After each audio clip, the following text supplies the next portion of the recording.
and I said, we're so busy teaching because we teach in seminaries as well, lecturing and speaking, and also running our programs that, we need to be sequestered to write. Just send us somewhere and lock us down until the book is written. Thank you for that encouragement. I have a question from someone. They said, if they consider themselves a feminist, is that offensive with the new understanding of the difference between an eco-womanist and a feminist? And I don't know if some who weren't here last time may need clarification between the two, but. Okay. Well, let me first answer that. No, whatever you are, you are. Claim your authentic self, right? Because we become who we are based on experiences, knowledge, information, sometimes through ethnicity, culture, support. As we mentioned before, the first term womanist really came out of a lot more of an African-American woman's Christian lens, meaning many women in Christian theology, many clergy leaders began to write along with liberation theology, said, wait a minute, the brothers are talking about liberation theology, and I'm all for that. But what about what's happened to me as a Black woman? So womanist theology kind of came out of that. And then we had the brilliant, brave definition from Alice Walker, who definitely embraced, like I did, my first, and Valerie and I talked about that, our first orientation to womanism really came from, the Dolores Williams and Renita Williams and Katie Cannon and Emily Towns. And these were like, it was an eye opener because I was literally, to be honest, about to leave the organized Christian church because I was like, where is my soul and voice in this? I mean, I can relate to Jesus, but I'm a Black woman. There's some other stuff that's not being talked about here. And then we heard about, womanism. I'm like, okay, I can get with this. And then when Alice Walker stepped through with womanism is to feminism, y'all listen to this, color spectrum. We all love crayons, page. Like lavender is to purple. In the same family, but purple is just a little deeper because the reality of Black women and womanism, we have to go deeper because we don't have the racial privilege of only thinking about our gender. See, as a feminist, you don't have to think about, most feminists don't have to think about men, particularly from a white patriarchal standard. They are the barcode of standard and privilege.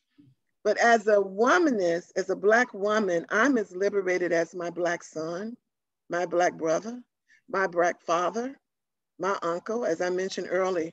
I have to think about being Black, a woman, and often my class. So it's the trilogy of oppression. They call it the yoke of the Black woman. And people think we enjoy wearing that, like the strong Black woman, but it really means that we carry these three areas of oppression. And just imagine if you had to carry 3 10-pound weights all the time.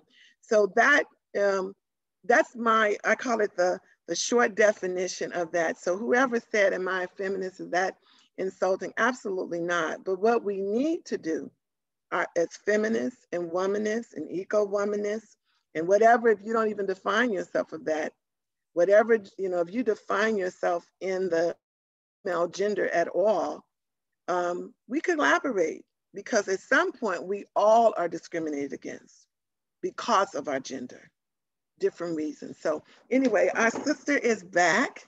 I hope that answered your question, and I'm going to turn it back over to you, Valerie. Well, first of all, you can see why she's the co-visionary and co-founder of the Ecowomanist Institute. I zig, she zags. If I drop it, she picks it up. If she fumbles, I catch her. So thank you, my dear sister. And I'm sorry for the technical difficulties. So let's see if we can jump right into this presentation. And let's talk about these issues that we thought we'd pick up on round 2. So I'm going to attempt to share my screen again. I'm going to go get that deck. We're going to start sharing. And please tell me if you all see what I see. Can I get a thumbs up or? Yes, it's perfect. Fantastic. All right, so let's get started, shall we? So we started, I don't have to introduce my dear sister. Again, I'm Valerie Rawls, and you know this is Veronica Kyle, and we've shared with you before that we're the co-visionaries of the Ecowomanism Institute. And doing that, we have a mission and a vision of our organization, and it is really to increase the inclusion, ecological awareness, and environmental leadership of African-American women within eco-spirituality and the eco-justice narratives. So you've already seen my dear sister, but I want to show you her again. Our inclusiveness, ecological awareness, and environmental leadership. And thank you for Veronica again for picking up where I fumbled. Technology, these Zooms can get to you. So first week, we introduced Ecowomanism. And Veronica, thank you again for graciously answering the question while I was going about Ecowomanism and feminism. But this week, what are we going to talk about this week? We're going to actually look at some of those impacts of environmental issues and that they're intersectional. And you're going to get a chance to see as you go through your daily lives. We said this last week, from the time you wake up in the morning to the time you go to sleep, you're having to engage with different institutions. So Veronica was gracious enough to share with you about the Ecowomanism and the interdisciplinary approach to our work. She also shared with you that womanism is a social change perspective rooted in Black women's and Black women's everyday experiences and our methods of problem solving in the spaces that we occupy for all of community and all of humanity. And then I'm sure she discussed environmental justice, which is a fair treatment and meaningful involvement of all people, regardless of race, color, national origin, income, within the respect of development, implementation, and enforcement of environmental laws, regulations, and policies. So, eco-memory. I know my dear sister in my aptness shared some of her eco-memories, and there's a beauty and a burden paradox woven in our roles as African-American women within the environmental history of this country. And I'm sure if you all sit back, take a look at that picture, you will see someone that you know in your family, your great-great-grandma, my grandma, yours, that was standing in a cotton field, not by choice, but was able to see the beauty as well as the burden of the lives that we've lived as women of color in this country. But our eco-memories are beautiful as much as they do have that burden. So I love this quote by James Combs. He wrote a piece, "Whose Earth Is It Anyway?" Justice fighters for Blacks and the defenders of the earth have tended to ignore each other in their public discourse and practice. Their separation from each other is unfortunate because they are fighting the same enemy, human beings, the domination of each other and nature. So that's what we're going to talk about. Where does that intersection come from? As you can see, it's been two silos around the fight for us and the fight for the earth. So let's talk about where those intersections lie.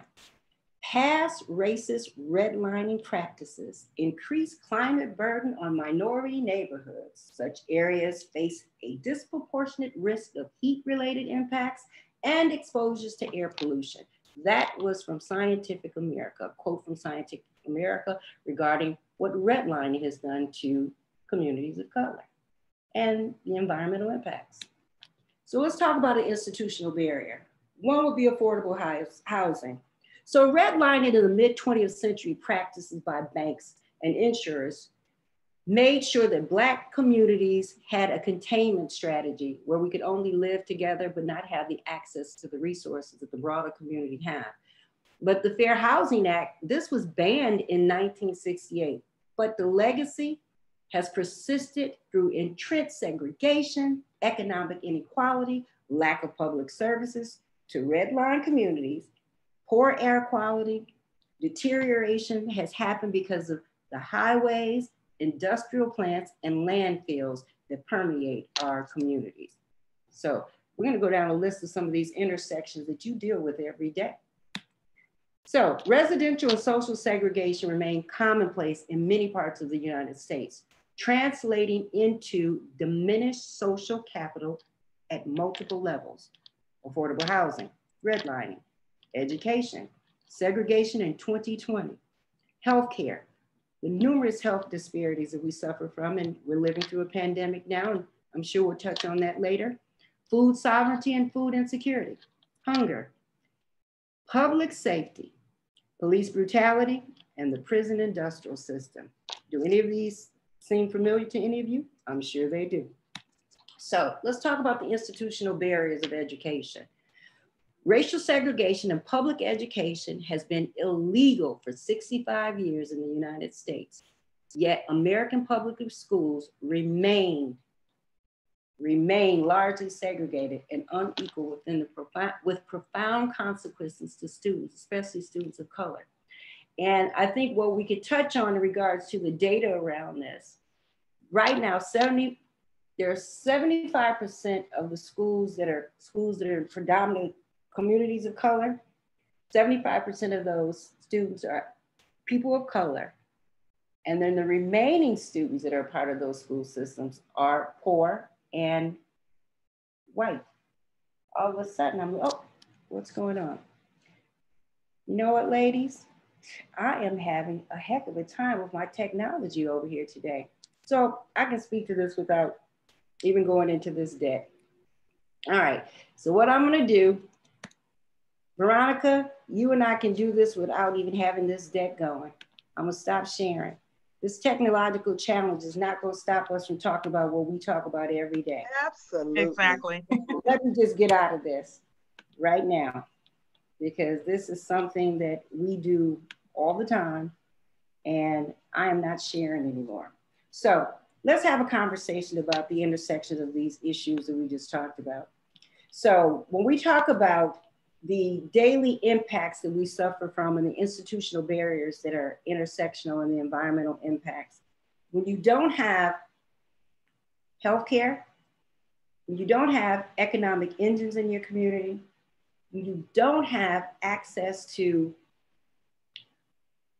education that will give you wealth generating opportunities, we find that in our work that we do, the vast majority of the institutions that we find ourselves having to navigate through, and I'm using the word navigate because the systemic racism creates an interesting duality of how we have to move in places and spaces.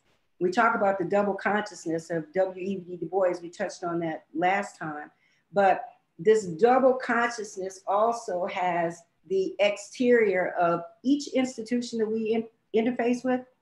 We show up in our Black skin, in our Black bodies, but those institutions have embedded in them systemic racism that have consequences that are so far reaching. So let's just take the redlining. Let's go back to that one for a moment.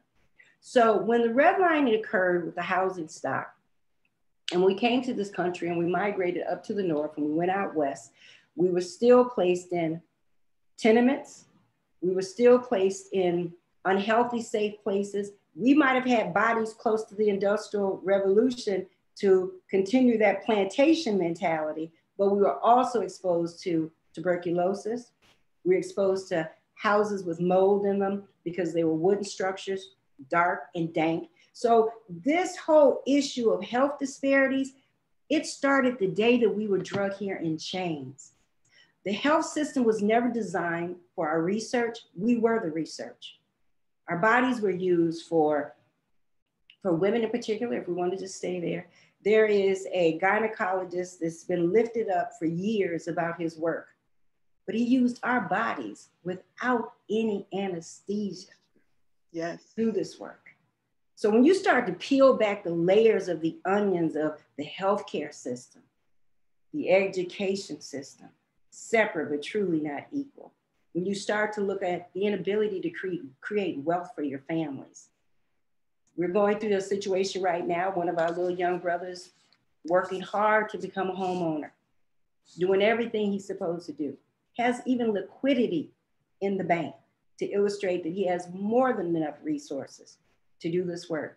But he, every other day, we need this, we need that. And we know that it does not take all of this additional resource.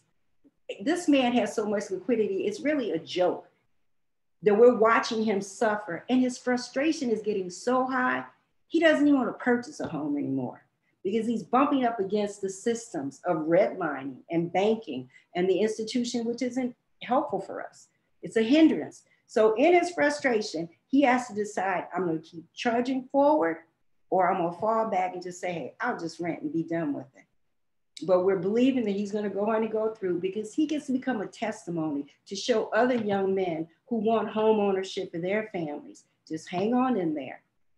But why do we always have to go that extra mile to try to find a safe, clean, affordable home for our children? And then when we start to talk about our children, the American Academy of Pediatrics, which is one of my clients, one of my firm's clients, one of the things that we found when you're starting to look at environmental impacts in the physiology of children, because children's development is still, their bodies are still developing, but when they have poor air quality, that's why we have so much asthma in the Black community. When they have lack of recreational green space, because we need those trees for those filters for their little lungs to develop, our children, again, because of environmental impacts, suffer disproportionately because unlike their counterparts, they can't just walk out into green space on just outside their front door.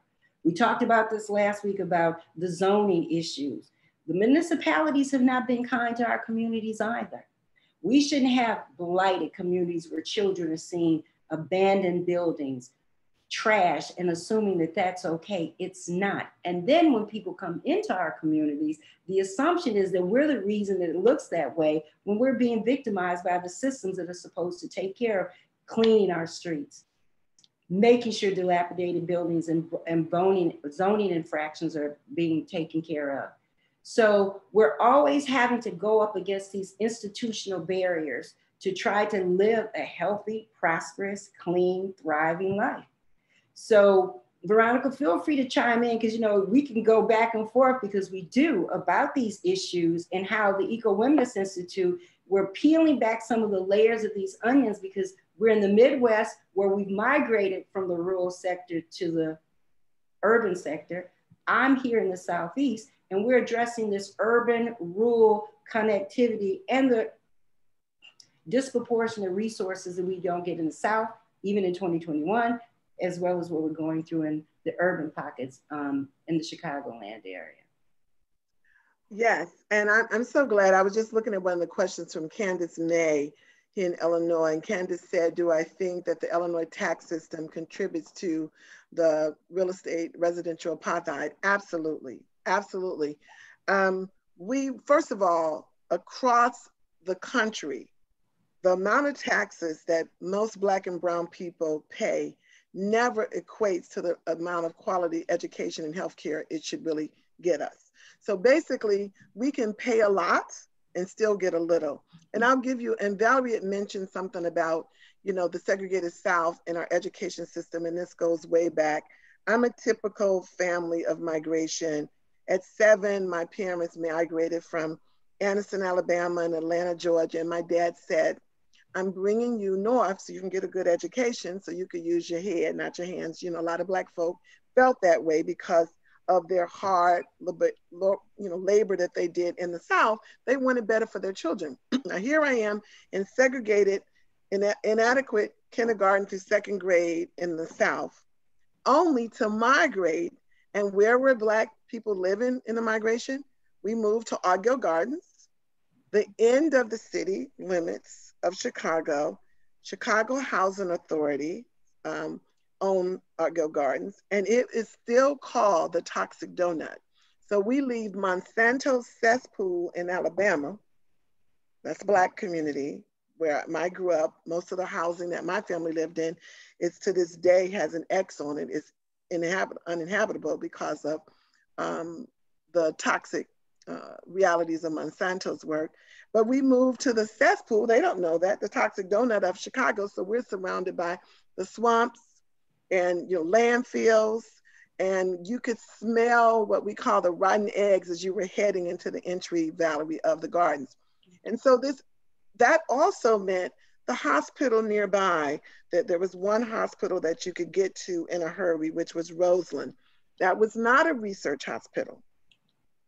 We didn't have the luxury of those research hospitals. And this is a man, my father was a police officer, blue collar, hardworking, as they say, good insurance, good job, right? But his family, this is where you had to land and start. And 18 years later, they moved, right, to home ownership.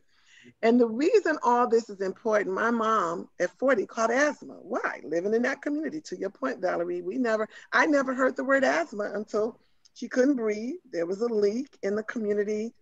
She passed out. They took her to the hospital and she started having to be nebulized with asthma. We don't know that the system has been set up this way.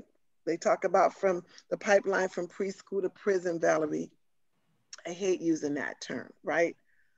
But I want everyone on this call to hear something. As a Black woman, when a young 7-year-old Black male tells me when I'm in a story circle about dreams, and I say, what would you like to be when you grow up? And he tells me alive. And I say, no, baby. I mean, like, you want to be a doctor, astronaut? He said, alive, miss. And then I find out that every male in his family was either in prison or dead through violence. So at 7 years old, I have a gentleman say to me, we now have 4 classes of Black people. And I go, what? The haves, the have-nots, the never will haves, and don't even know they can have. And this right here, the dreams, the social reality of systemic racism has been sucked out of them. It was the most heartbreaking. So as a eco-womanist, how can I stop until that little boy, how can we stop, Valerie, until he can dream again? And who's responsible to make this happen? So when you talk about these things, all I could think about was that 7-year-old boy. You hear me now talking about a womanist. We got to think about that male child at 7, the world, his environment, which by the way was very blighted, crime ridden, no access to healthy food. He'd already decided that just being alive was a dream. This is what we're facing. What is this? Wait a minute, is this 2021, Valerie? I'm born in the 50s. We still having this conversation, you guys. We got work to do. Absolutely. And when you think about the historical trauma that our communities have suffered from, and she's telling you about a 7-year-old little boy who at 7 has already felt the angst and the pain of not knowing if I'm going to be able to stay alive because of the unhealthy spaces. He's watching, and I chose not to, but I guess, Lord, I'm just going to go ahead and go with it. I actually chose not to talk about public safety and the brutality that we are dealing with on a daily basis when it comes to our Black men. But Veronica, thank you for that segue. She and I both are mothers of sons. We both have one son and one daughter. The conversations that she and I have about our sons and the way that they show up in the world, they're both educated Black men, but you know, the assumption is they're just Black men. They're both family men. They're both committed to community and to uplifting humanity. But our concern is we've given them the wings that they can fly, but there are people with guns out there that would like to take them out as they go about their day-to-day intersection, dealing with those different institutions that we've talked about. So, you know, all decks aside, and Jennifer, thank you for the comments that you just made. And hopefully we'll be able to do some things better here in Atlanta because I am the reverse migration. And what we're finding is if we would take our own intellectual capital back to community, you know, we too participate in the stratification of the Black community as we became educated and we started to move outside of our spaces and places where we can provide economic support for our Black business owners, where we can provide the voice to municipalities and policymakers and get involved on school boards and all of those different places, as long as we can show up there. And when we get there, be willing to open up the door and be supportive of one another in these institutions. We all know someone who's working on housing issues. We all know someone who's working on police brutality. We all know someone who's working in education. Start to have some more richer conversations where you can bring your scope of work and what you do to what they do. You'll be surprised. We have so many opportunities for on-ramps, for diverse thought to come together to create solutions to some of these problems. Again, to your point, my dear, here it is 2021, and we're still talking about segregated education. We're still having conversations about housing. We're still having conversations about public safety.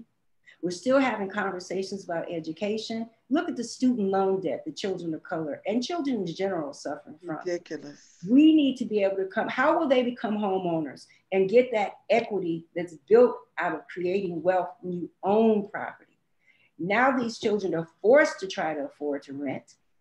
What can we do to alleviate some of the pain that they have around these high loans that they have? I know people with multiple degrees, but they have so much money, they'll never own property.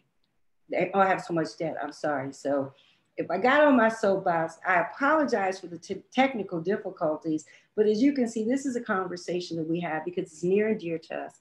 And hopefully you'll join not only us, but look around in your communities and support the brothers and sisters that are about uplifting humanity where you live, work, play, learn, and worship. This isn't just about two sisters who decided they wanted to institute. This is about being a part of the beloved community where you are, and lift as you climb. Please. Right. Yes, and I just want to say, as we about to answer some of these questions, the EWI, the Ecowomanism Institute, is to support any woman who is doing for their community and needs support and want to know how to connect to resources. Join us at our kitchen table. We want to know who you are. Get on our Facebook, look, subscribe. We want to know who you are. We want to do those kinds of things. I also want to say, this whole thing about the student loan and the credit score, these are economic redlining initiatives. Trust me. There was a time you could pick up the phone and the person would call the banker and say, this is my friend, give them a loan. When you see a lot of young people, college educated and not to work, living in the mama's basement, daddy's basement, everybody don't want to be there. But if the credit score is even keeping you from getting rent, Dominique, you can't even rent a place because your score is a certain way. Forget buying. Can't get a car, can't get whatever. So when Jesse Jackson said about 5 years ago, the credit score bar is the worst thing that's going to happen to the Black community since redlining. He was right, because it stops everything. And you can't get a job, somebody said, because your credit score. Do you know certain financial institutions will not hire you because you have a low credit score, because they assume you're going to embezzle or do something wrong because you're desperate and need money? So there's so many things, as the late John Lewis said, to get in good trouble for. And Valerie's point about getting involved, we got distracted by what was happening in the national. That was a distraction. It's the local government, the local community organizations where we need to put our energy. That whole 4 years was just a distraction for us not to do anything locally. So I just want to encourage you, as we're about to open up for some Q&A, if you're not involved, get involved. Start to go school board, PTA, start your own thing like we did. We couldn't find it, we just started it. Just, how mama used to get some and make some little tea cakes, do you something, get something going and get into some good trouble. We stay in good trouble, so I don't know if you want to follow us. We stay in trouble. Dominique, you said it was questions in the chat. Yes, this is good trouble, yes. And you all, I see people sending me questions, and I see some. We're going to get to as many of these as possible in the last few minutes here. But the first one is, as we see more development across Atlanta, how can we protect the community and its neighbors while bringing people in and growing the neighborhoods without pushing other people out? What are your thoughts on this? Well, I believe that there can be investment without displacement. I'm personally going through that right now. And Marlene, you appreciate this because I live on the Beltline. But where I live, there was no Beltline. I've been here 12 years. And interesting enough, to show you what 12 years not being a slave will get you. My taxes when I first got here, about $800. My taxes are now $3,500. My property taxes have gone from $900 to $3,000 because of that belt line. And so my fight has always been, how can we, and when I talk about this with developers, and we're developing ourselves, and that's why we're getting land, because land is power, so we can start to block and tackle, but you've got to be present at those meetings. When you see a public notice sign go up in your community, read it, please, and then go to the meeting. So don't get mad when something shows up after the fact. You've got to get engaged as soon as you see that sign to go up to see if this is a plus or a minus for my community. So it's just that local involvement. But yeah, I talk this with white, and I'm just going, my white sisters, brothers, you out there, I'm just going to call your people, because I've talked to more developers. That 20% game that they play, it's just that, a game. They'll come in and say that they're going to leave 20% for affordability, but then they'll go and get market dollars outside of that 20% strategy, and they just do whatever they want to do. So it's an issue of a lack of trust and respect of community. And our communities are under siege because we haven't inherited enough wealth to be able to work together. But I saw that 1.4 trillion. If we would start to pool our resources and trust each other like we used to when we were colored, but every time we pooled our resources, Tulsa burned down, Rosewood burned down. Whenever there's a collective groundswell of us together, then the powers that be come after us to dismantle our power. I will say right now, a blighted community is an invisible torch. We still being burnt down. When disinvestment happens, that's burned down. People just can't come in and ride in and do it anymore, because unfortunately, Ray and Bebe got as many weapons as they do now, right? So what they do is push a button and we get burned down with the lack of resources. Nobody wants to come. I live in a community, I'm 4-minute walk and my feet are on the sand. Valerie knows the lake. We were without a grocery store for 6.5 years. And some of those real cool grocery stores that we all like to go to, Mariano's, Trader Joe's, we go in, I love my 2-buck chuck, I'm just saying, and my little bubbly, $5.99. When we met with them, guess what they said? This neighborhood doesn't fit their market profile. Now, you got 30–40% of the people, if not more, even the sisters with their link and their food subsidy, going out of the neighborhood to Trader Joe's and Mariano. When we had the grocery store here, Dominic's, it was the largest grossing Dominic's in all of the city. Because guess what we do? Now, we might not do a lot, but we're gonna buy some food and we're gonna eat, right? And so to have a store say that to us, and it took a woman, Greek woman, here to build the grocery store. We have one now, beautiful store. But this is where we have to use, somebody said, use the ballot to vote, but also the power of those trillions of dollars don't show up. Right. It's been hard. I've been in Trader Joe's only twice since then because I'm like, you wouldn't even come to my neighborhood. And I'm kind of mad because I love some products there. So I had to go look. I had on the sunglasses trying to hide. And I do shop local. Thank you. Shop local, think globally. Right. Yes. And the problem is the same formulas are being used. They don't deviate from their formula because that way they can keep us under control. So when you start to look at the economic systems and the formulas that have created capitalism and greed, they have not moved off of those playbooks. And once you learn that playbook and you start to challenge it, it ain't pretty. It's an ugly fight, but it's worth fighting for. Okay, Dominic, we're going to turn it over to you because you know we can't shut up. You're going to have to just butt in, jump in. No, that's the beauty of having 3 sessions. Well, 4, y'all. For those who came in a little bit later, we're having a 4th interactive session. We'll email you about that. But okay, so let's go. Most of these we'll have to answer next time, but let's go to this one. Thank you for your patience, folks. How important are school and community partnerships in revitalizing communities experiencing blight and litter?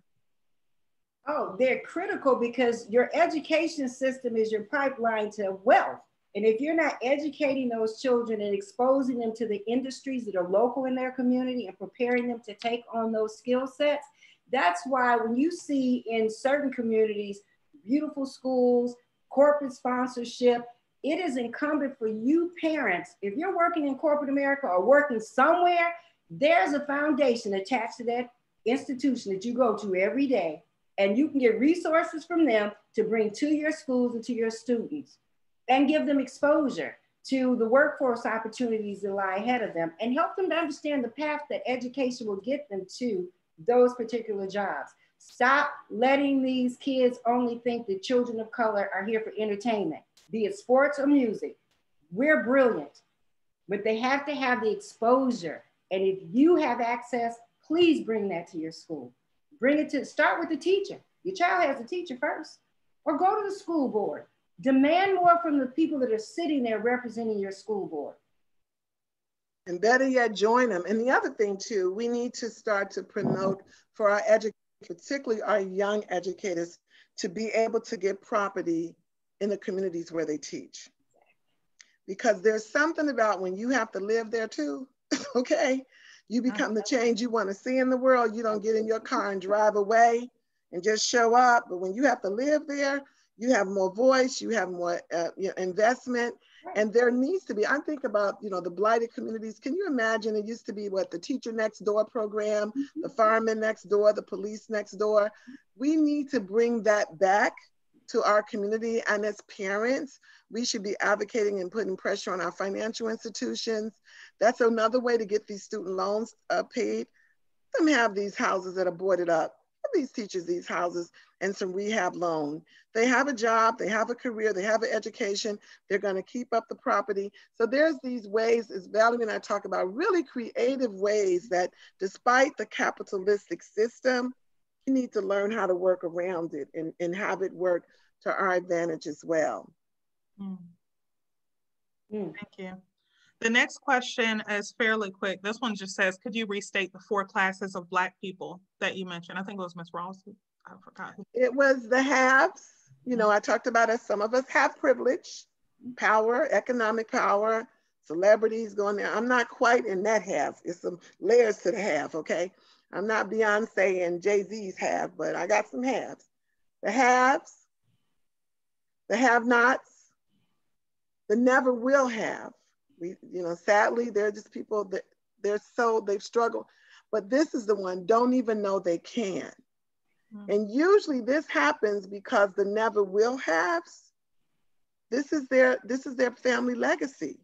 So, people stop dreaming over here because they were so socially defeated by systemic racism and so many issues that here are children who never hear about when you grow up, like my dad said, I'm taking you north and you're gonna be this and that. They didn't have that conversation. That stopped happening in that household. So that's another thing. Don't be so quick to dismiss when you see them, because these are the ones who really need a hug from us and some blessed assurance. Absolutely. That you can have, it's okay, you are right. Now look, I sit on my porch, Valerie know I have a porch. I'm very urban country, 4 rocking chairs and a splatter on my porch, right? And because of that, I see so much of this, and this. All 4 classes live in this community. There are $1 million homes, and there's, affordable housing, and then there's low income housing. So, and I have a little free library in front of my house. So people walk past, what is this? Be surprised who read.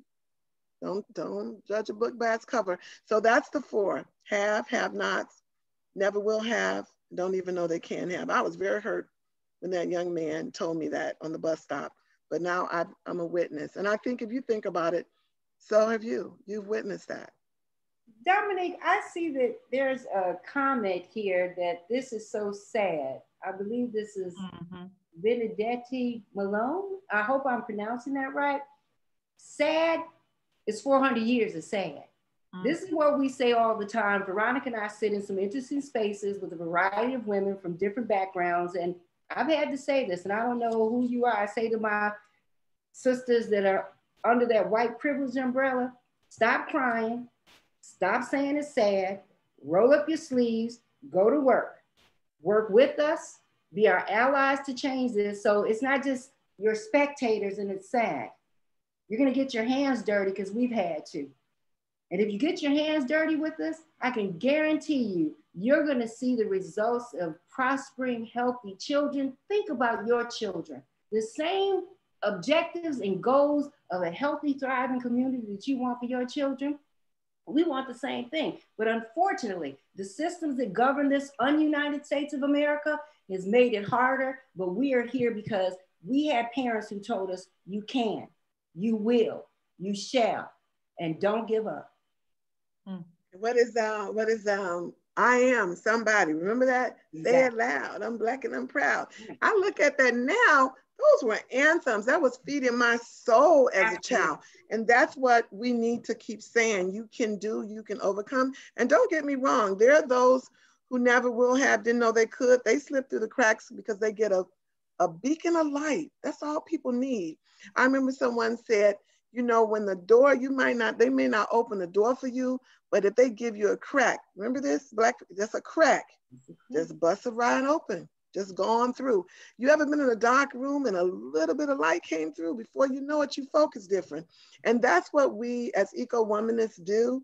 We have to keep bringing that little bit of light. And what's that song? This little light of mine, I'm gonna let it shine. That's what they talking about, people. They not talking about your lamp you plug up. They talking about that light, right? Let it shine. This little light, first little song you learn, everybody, we need to just shine that light. Keep shining it. Yes, somebody said, Fannie Lou Hamer's anthem. Yes, it was, Marlene. That's one our sheroes. Oh yeah, most definitely. We'll talk about, actually, you know what? When you come back to that fourth event and all of you will be seen, oh, it's going to be on and popping because we're going to show you some things that you can't see right now. But we're going to let you hear Fannie Lou talking. We're going to let you hear Ella talking. We're going to let you hear those voices again to remind you that the struggle is real. Ella says 365 every day, all day. You don't give up. You just keep on pressing. You know, press on. That's what we do. As a matter of fact, I'm cycling now, and this is my emergency if I fall and break anything and they need to call my daughter. And you can put a line on it with whatever that your mantra is. And mine says, pressing on. So even if I fall, get me up because I'm pressing on. Yeah, I just want to say this as we turn over to Dominique. When you leave this kitchen table, look at this like Sunday dinner. You know, when you leave Sunday dinner table, you're just so full, everybody's smiling and ate good. You know, it can carry you to conversations. We want to inspire, encourage, and affirm. The only mistake is not doing anything. That's the only mistake you can make. Because if your intentions and your heart are right and your justice lens is clear, that you're doing it for the right reasons. Valerie and I talked about this today.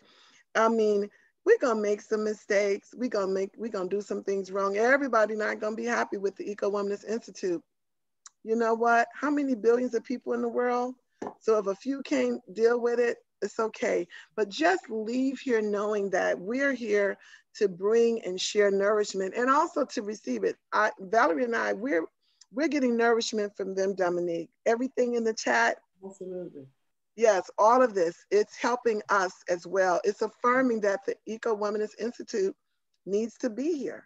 Absolutely. And so I'm so excited that, you know, Epsilon Jones Center invited Valerie and Dominique. We need to just give a shout out to this sister. She's bad, awesome, amazing. And that you've just, you know, invited us to this table. Thank and you. These wonderful, you know, participants who have shown up, new and old. And I want to turn it over to you. I want to say this to all my sisters and brothers who are in the Atlanta market. Please go when the doors are open and we can convene again. The Epsilon Jones Center is amazing. I mean, it sits on the Clark Atlanta Morehouse Spelman campus on the fringe of it. The children, they've created such a safe haven for students to be able to come. get whatever they need. If they find that there's a gap, I've been fortunate enough. I was blessed and I was able to be a blessing to the students. So please, I implore all of you that are local, when you get a chance, stop by and say hi to Dr. Mix and Dominique and see how you can be of service to them in the work that they do. Thank you both so much. I just want you to know that we're getting so many comments, or I am privately. Incredible, great, awesome. Thank you so much. Very enlightening. Yes, the recording will go out in a few days, so probably on Monday at the latest. And it's very tempting to ask another question, but it's 8 o'clock on the dot in an effort to honor. One more. If they want to say, ask one more. Well, this one is a simple one. They actually want to know, have you all had the opportunity to speak in Delaware, or do you know any eco-womanist, I guess, organizations who spoke in Delaware? Basically, it sounds like they're asking how to invite us will come. Invite us will come. You our contact information, Dominique has it. Mm-hmm. You send us an invite, we'll come by Zoom, bus, boat, train, plane.